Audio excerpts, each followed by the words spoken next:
The Eastern Front. Episode 5. The First Week in the North, Part 4. The Brandenburg commandos. In the last episode of the Northern Front, we saw the total debacle of the Soviet mechanized forces at the Battle of Raseiniai. Not a Soviet vehicle escaped from the encircled forces. The path was therefore clear of Soviet mobile forces to the Dvina River, where the defeated Soviet soldiers and the Stavka reserves assigned to the front were heading, as well as the entire 27th Soviet Army.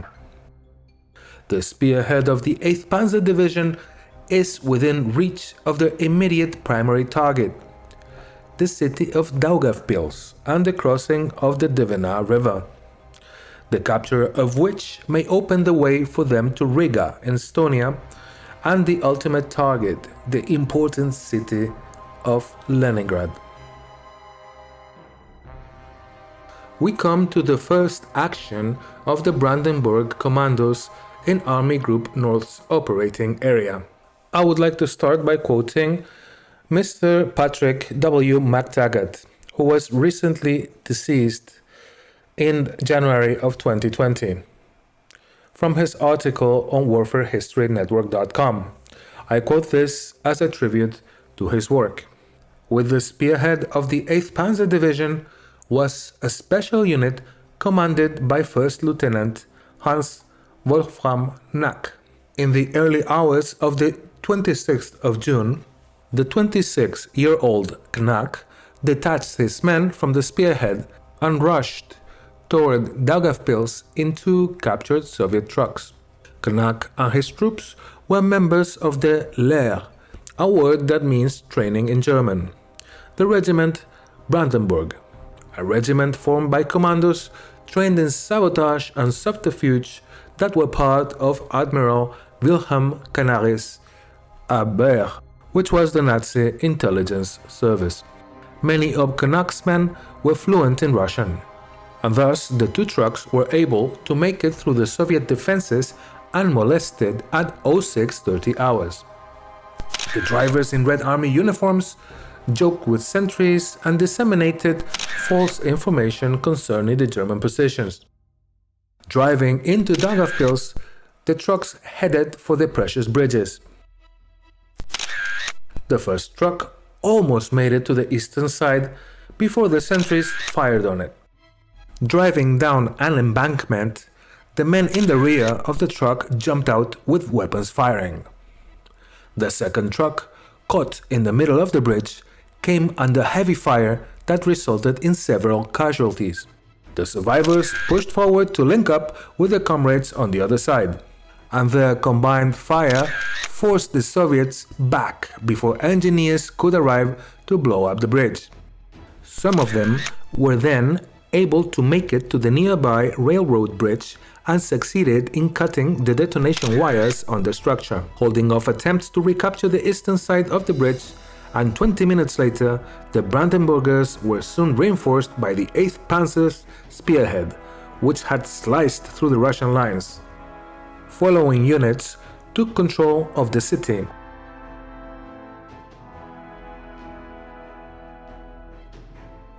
An armor was soon massing to meet the main body of Major General Dmitry Danilovich Lelyushenko's 21st Mechanized Corps, which was on its way to help the Russian defenses. Knack's unit had won the day, but Knack himself did not live to see it.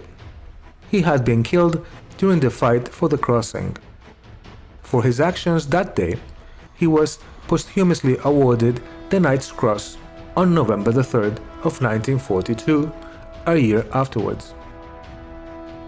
The German 56th Panzer Corps reached the Daugava River, or the Western Dvina, and the 8th Panzer Division and 3rd Motorized Division established a bridgehead near Daugavpils in Latvia.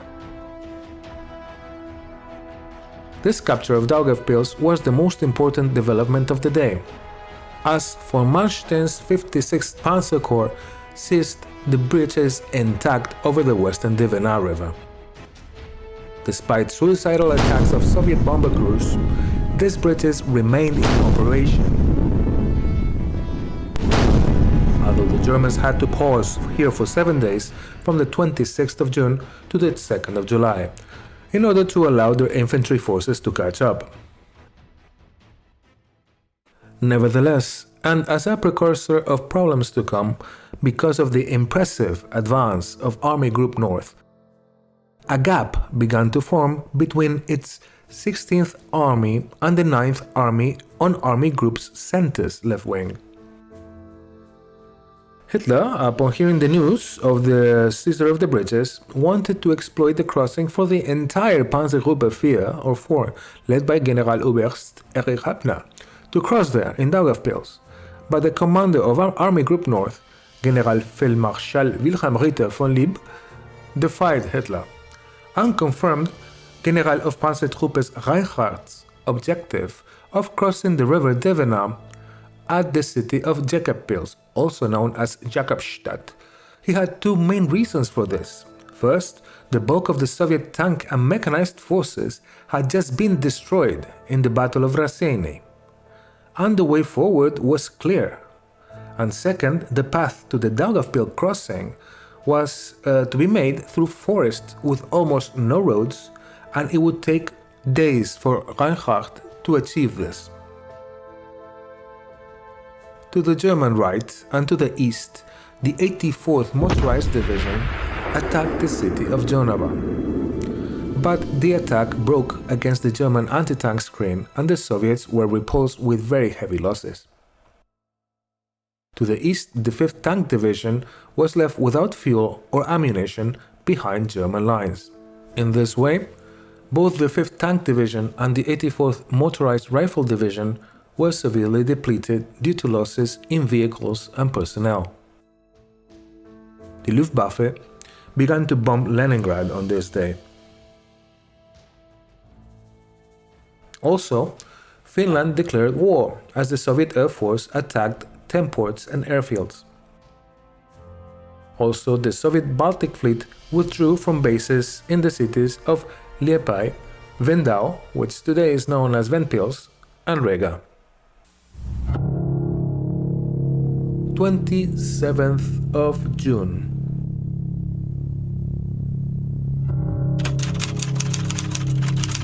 The Soviet front crumbles.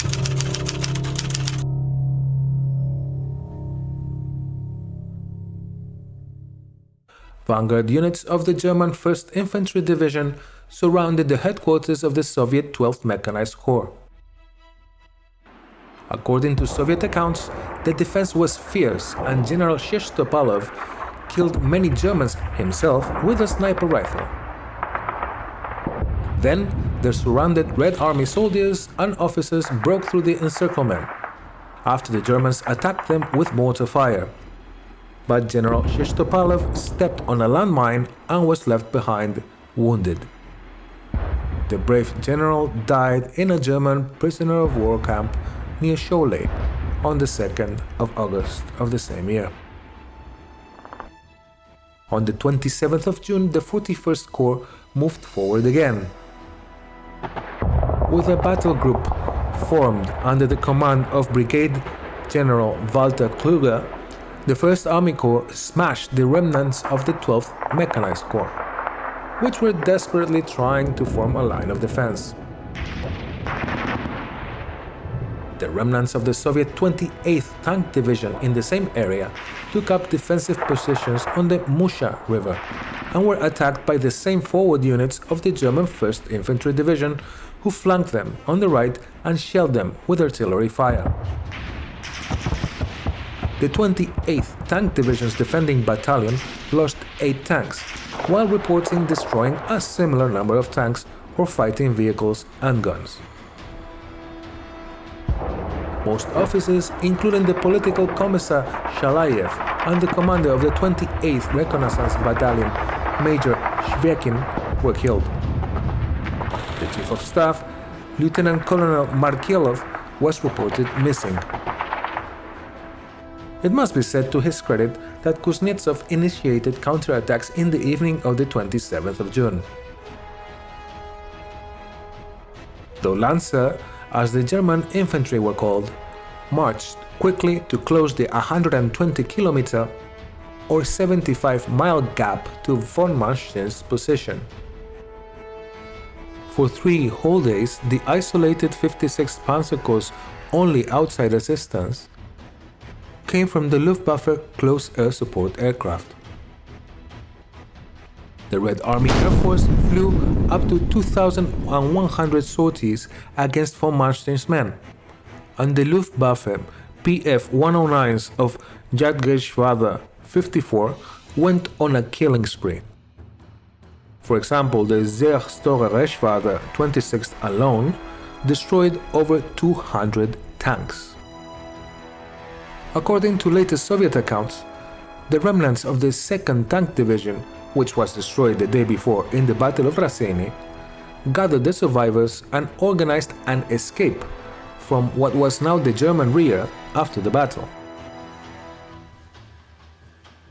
They were led by General Kurkin, commander of the now destroyed 3rd Mechanized Corps, who ordered the tank crews to remove the machine guns from the unusable tanks, to distribute small arms, ammunition and grenades to the soldiers, and to take measures to transport the seriously wounded and sick whenever that was possible. For about 2 months, the group advanced through the forest of Belarus and the northern Bryansk region to the east, bypassing towns, villages occupied by large enemy garrisons at night, destroying German rear units, convoys of vehicles with ammunition and various equipment when the opportunity presented itself. The tankers withdrew in military uniform, with their personal weapons and documents. Only 1 tank and 400 men made it back from the complete Soviet defeat at Raseini. After reaching friendly lines, General Kurkin's group was reformed and provided with new equipment and complete tank crews. They formed the corps of the 8th Tank Brigade, which was later placed under the command of Pavel Alexeyevich Rotmistrov, who would later lead the 5th Guards Tank Army, engaged in a brutal tank battle, near Prokhorovka, against the attacking Waffen-SS divisions Leibstandarte SS Adolf Hitler, Das Reich and Totenkopf, almost at point-blank range combat of 100 to 200 meters or yards. But back to the front. In June of 1941, in the evening, the 1st Panzer Division had crossed the Lithuanian-Latvian border in the area south of the town of Agniste and had reached the point 40 kilometers away from Jekabpils or Jakobstadt. The vanguard of the division prepared itself for the charge towards the Jekabpils bridge that would take place the following morning, although it was very probable that the Soviets would have time to respond before the bridge could be captured.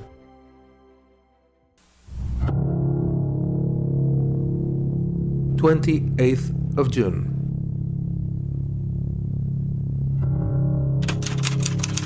The battle for Jekabpils.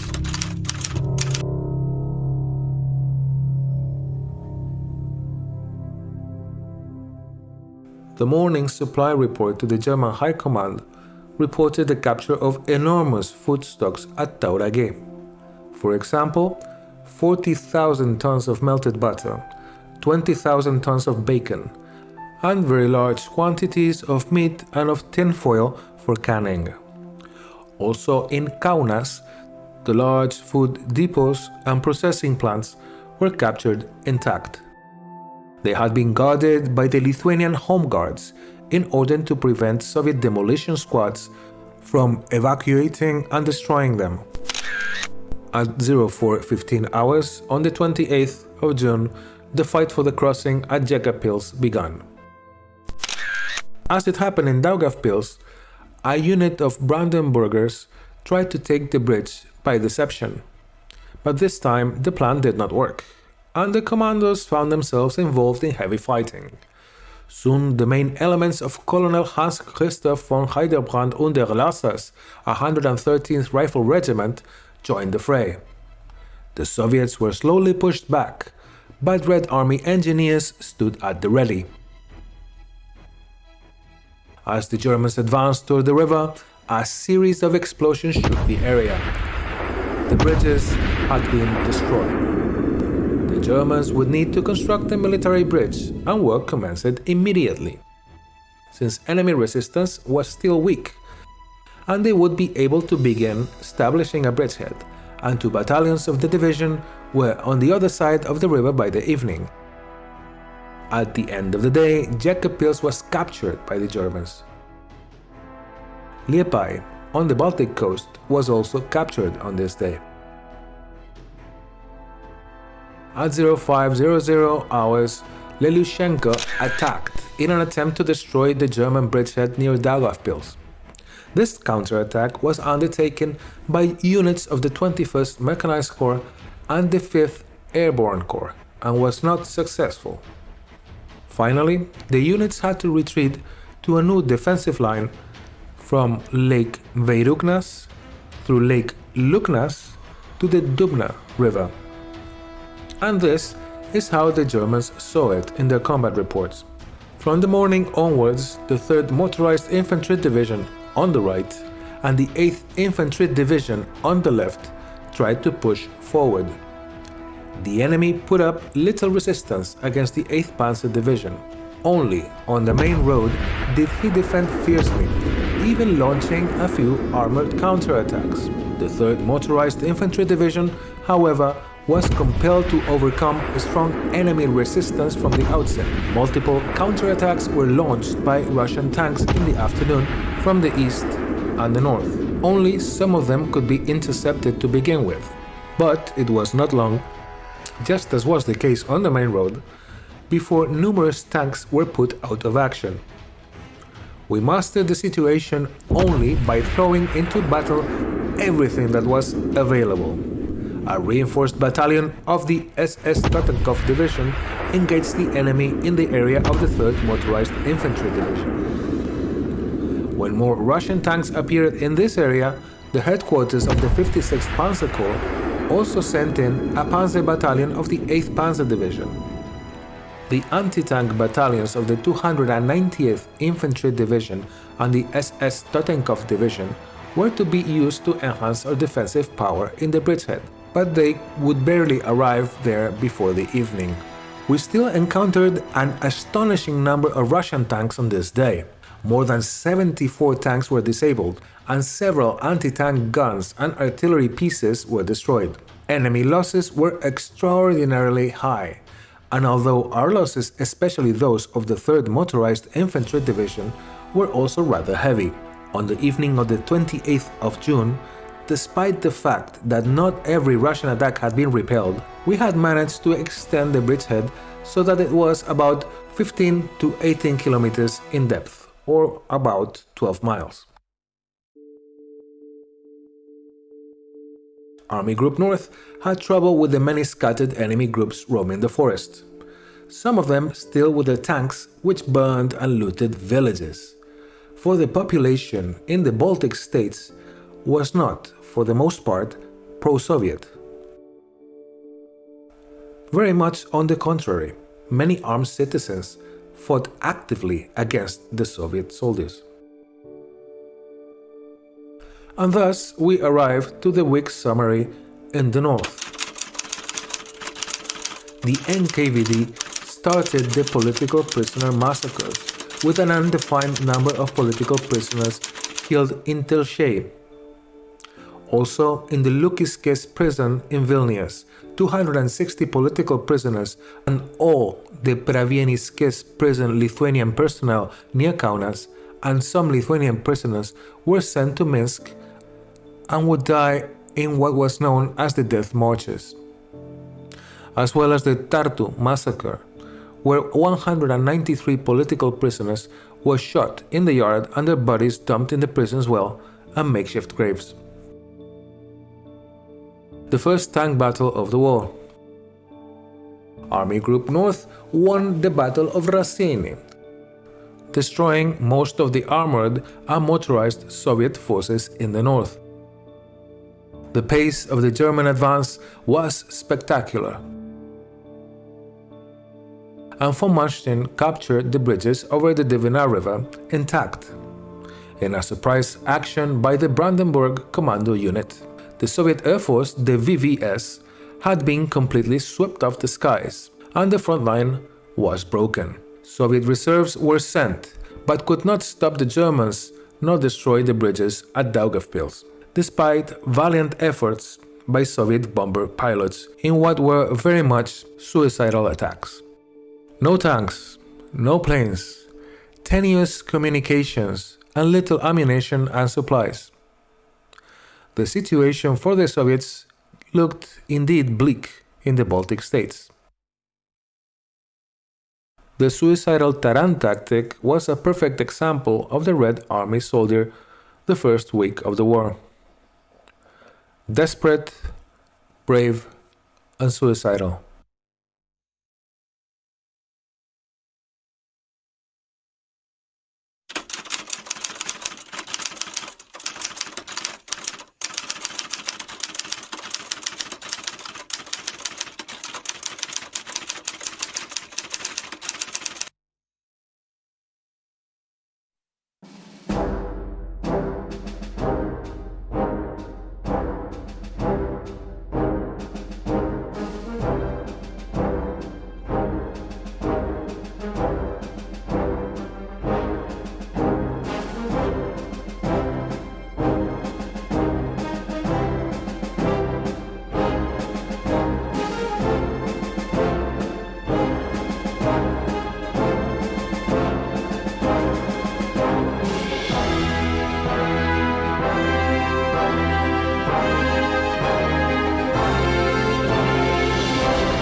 Until the next episode.